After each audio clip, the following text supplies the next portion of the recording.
Right, so we're going to catch up on the 5th round of the individual league now at Monkhall. Now, this time the lakes are swapped around again and it's over Lark and Buzzard this time, so 2 matches left. And sitting on 4 points, I think a section win and a good result last round to really confirm the league.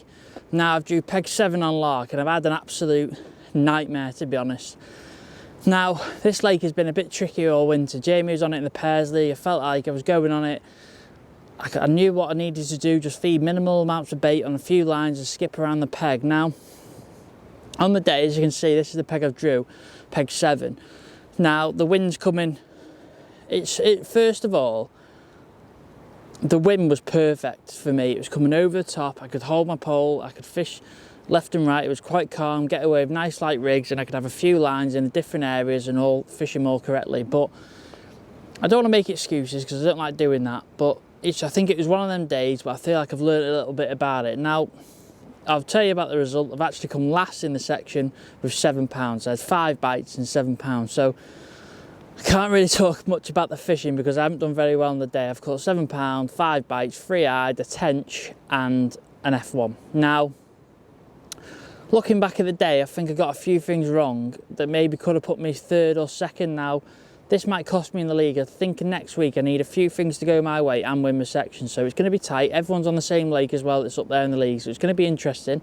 It's going to be tight, but I feel like, yes, it was a bad result, but it's going to happen. So what can I learn from that and maybe move on for next time? And if it ever happened again, that situation, maybe grind that result out of extra place or 2, which I think was achievable if I got things right and put them in the right lines. Now, the first thing was I fished a bit too light on all my rigs because the weather changed slightly. The wind just changed direction ever so slightly, and this has caused my track lines and my cross lines, and where I was priming fishing and where I was planning to fish and being confident feeding all the priming my lines up, it just hasn't worked because I've literally put them in the wrong place. The wind's hit them, they dragged them through, the toes everywhere, and it's just made a mess of it. Now, what I really should have done is fished them a bit closer, put some heavier floats on 4x14s, even 4x16 maybe, because it's a little bit deeper around that area, bit closer, and just carried on doing that little rotation of all lines around the peg. So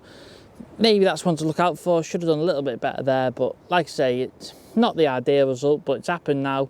But I'm just trying to take a few things away from it. I didn't catch anything on bread. I've caught everything on maggots, caught 3-eyed across on maggots, and then a tench and F1 down the middle to my right.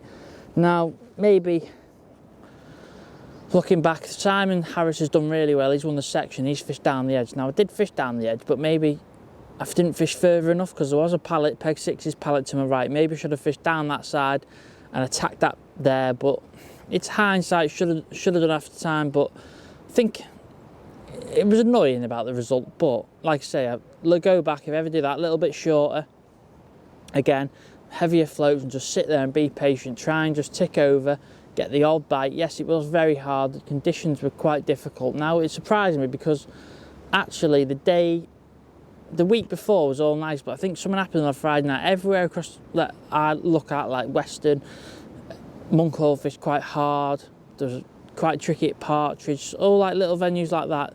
I think Lingby was quite hard, so all F1 venues were quite difficult. So that just shows something happened the Friday night which the fish didn't like, and it just put them off the feed. But like I say, we can't moan.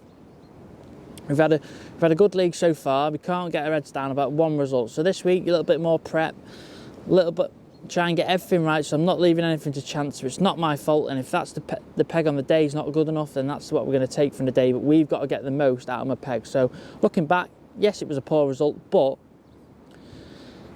I think I just fished a little bit too light and like girly sort of thing, like I have been doing, trying to be clever, when really the conditions I should have just sat there with, say, even like a 0.5 power on down the middle, so it's not moving, and may got a few more bites that way. So that's the sort of lesson we learned about this one. It's short and sweet because I was going to try and film some clips, but the weather is horrendous, and the last thing I want to do is try and get up, and everything was locked down.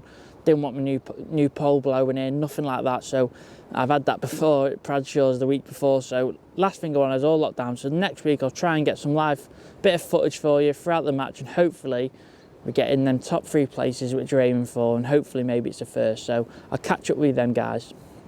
Thanks for watching, guys. If you like what you see, don't forget to give the video a like and a comment below.